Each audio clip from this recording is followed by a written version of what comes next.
I feel healing spaces for Chicanos are important, especially men, is because oftentimes there's cultural norms that accept the trauma and that men can't process it in a good, healthy way. So I think we're providing these spaces, we're creating a counter narrative where men could work on their healing, work on getting out things so that they don't have to hide them or use unhealthy ways to deal with it. There's not enough spaces in our careers, sometimes not at home. And when we have these spaces, we have time to recharge and think about the work that we're doing, coming home to become better fathers, better brothers, sons, husbands, to be able to heal in ways that we probably haven't healed in a long time, and to be around other people who are struggling with the same pain that they carry is also rewarding to know that we're not alone. And I never really grew up around that. Where I grew up, we were always talking about fighting, about womanizing, drinking, and smoking. So it was an opportunity to let my guard down and not feel embarrassed to express how I feel. And I also got to learn a lot about my culture and the ways, and I felt like it helped me connect to myself a lot more and understand myself. I think healing spaces like this are important. As men, we are conditioned to suffer in silence, to be by ourselves. Feel like Chicano men need these kind of spaces because we were always taught to put our feelings under the rug. No one ever really expressed how important it is for us men to also express our feelings. When I was young, we didn't have this. I wish that these healing spaces and these gatherings and these retreats were around for me that I could participate in. I really think that Chicano men need these healing spaces to express themselves. I think often society really views us as people that can't really express how they feel. And so I think a lot of our men suffer in silence because of that. So places like this becomes an intergenerational healing space where we have older folks, we have folks in middle ages and young people that are doing work that's important in the community. A lot of times we forget to heal the healer. Because there isn't any. Pretty simple. I've never had anything like this growing up. I never imagined that it was even possible. Growing up in the community and the family that I grew up, like a lot of these men here, this is nothing that we really talk about. We don't have safe spaces like this. It gives them a place to come out and to be able to work on themselves. Oftentimes we grow up without an opportunity to experience something like this, especially as men. Oftentimes in society we have to carry ourselves a certain way, and to have an opportunity to just be ourselves, to be kids, to enjoy each other's company in a way that we can't experience it when we're around our families or when we're at work or just in society in general. So I believe that Chicano men need this. In the households that we grew up in, we were always taught to be really tough, and we were punished anytime we expressed ourselves.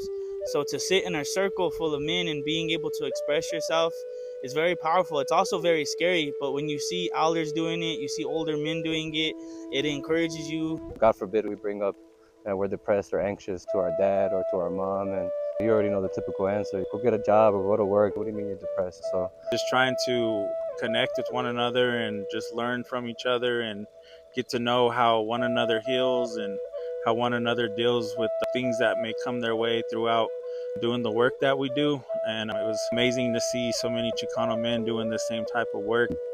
To learn to deal with my feelings, to learn to communicate. What I got out of this retreat was that a lot of emerging Chicano leaders really need a space to heal as they grow in their position, in their status within the community.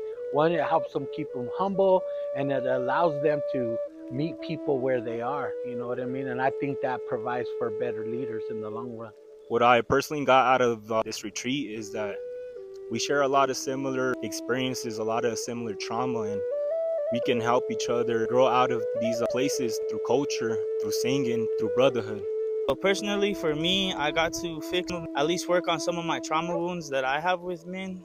We really need these spaces. A lot of us work with youth in the community. A lot of us are dealing with a lot of intergenerational trauma, and we're trying to break those cycles. And I think being in these spaces allows for that, and that's what I personally got out of it. So what I got out of the retreat, a feeling of acceptance, a space where I felt heard and understood. See, like I said, you go into these spaces where they're trying to provide therapeutic environments, inclusivity, diversity, and things, but really not that diverse, honestly. And so when I come into these healing circles with people from my own community, people that can relate, it's just a sense of belonging that happens that's very much needed in these kinds of healing spaces.